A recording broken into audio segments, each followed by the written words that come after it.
be interesting to see tonight in the college football playoff rankings where SC lists. Danny, you are on the record thinking that they will be the first team out.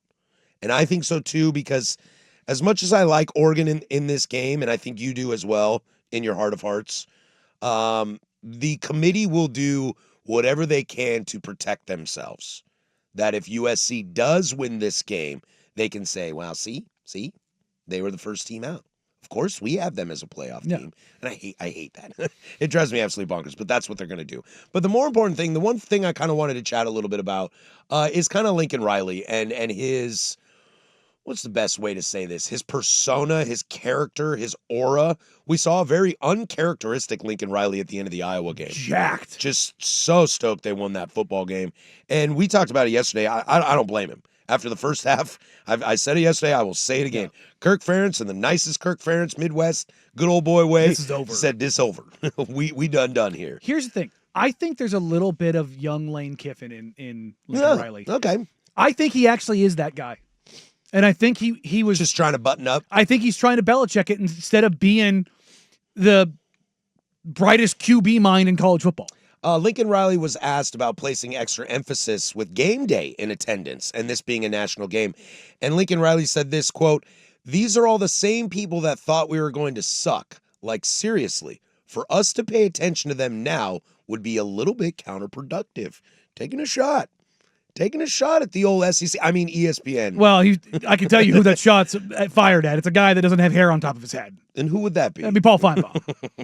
He hates Lincoln Riley so much. It is so funny because like Oklahoma wasn't even part of your conference yet, dude. What is his axe with?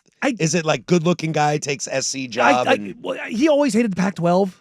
Like he always downplayed the Pac-12. Always.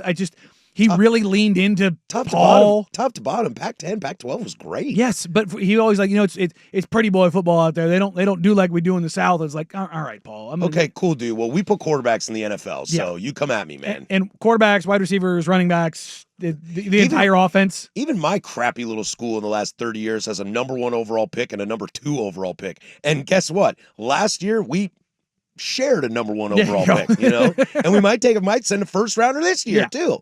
So it's like if my crappy little school could put out quarterbacks, maybe you should just shut up. And pretty boy football. Well, NFL ain't pretty boy football, and the Pac-12 was pretty damn good at putting guys in the NFL. Yes, and so there's definitely that bias there for whatever reason. I'm sure Lincoln didn't make it any better with his comments. And look, Lincoln hasn't always made me happy with stuff the way he's done it. The recruiting stuff drove me nuts. Like not going to Mater Dei.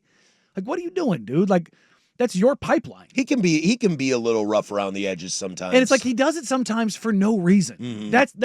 That's where I get into the whole, like, there's a little Lane Kiffin to him. Early Lane would try to push back on stuff, and it's like, why? Well, and the unfortunate side is when you act like that, the media is going to run with it. Oh, 100%. And just assume it's because you're the University of Spoiled Children. Yeah. And they just use that kind of stereotype to throw at you because, oh, you're a pretty boy and you make $11 million a year and you're at SC. Oh, you think you're better than us. $16 million house that USC paid for. Oh, and you crapped all over Oklahoma and took their quarterback who won a Heisman Trophy. And their wide receiver.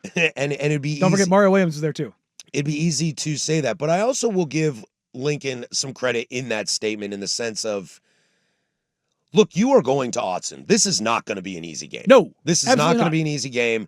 There's more likely than not you are going to lose this game.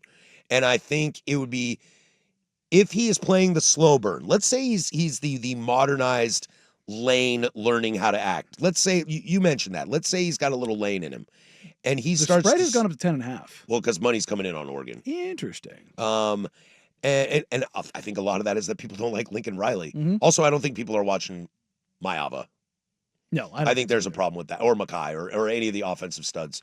But where was I going with this? I think Lincoln is also playing it safe of playing a game where he knows he can win, but maybe most likely knows he won't win. There's some house money there, for sure. So there's no reason, if he starts rah-rahing coming into this game and pumping the chest and the brand and we are SC, it's gonna affect him negatively, whether that's fair or not, in his perception. For sure. So I think playing it smart like this is probably the right way to go.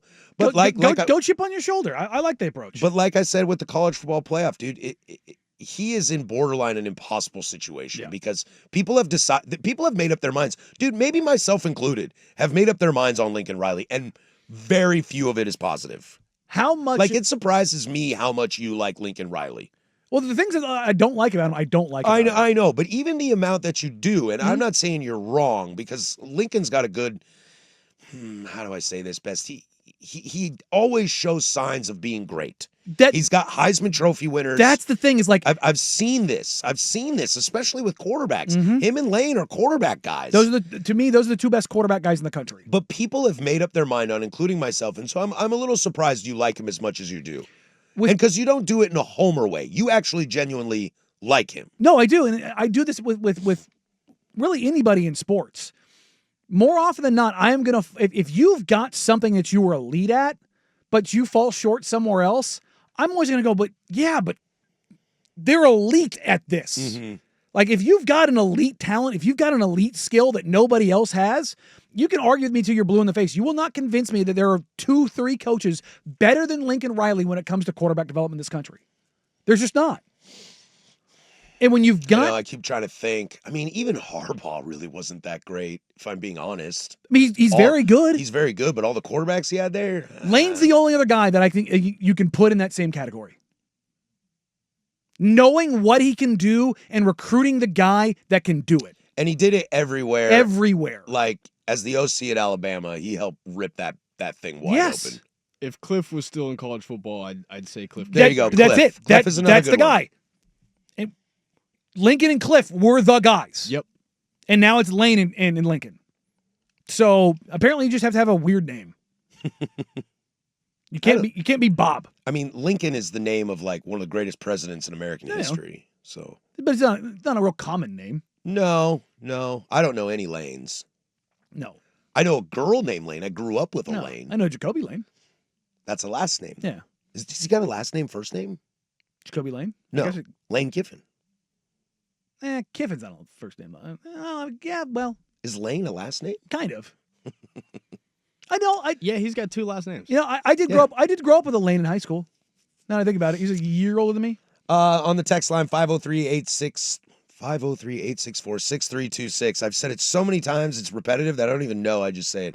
On the text line 503-864-6326. Lincoln has a little Cristobal in him to me too, and I think that's kind of what I'm saying. He gets too cute with stuff. He gets a little too cute, and we've already decided. Is there anybody out there that doesn't know how they feel about Mario Cristobal? Yeah. I know we are in a little bit of a bubble up here because I don't think any Duck fan enjoys Mario Cristobal, and I don't blame them for it.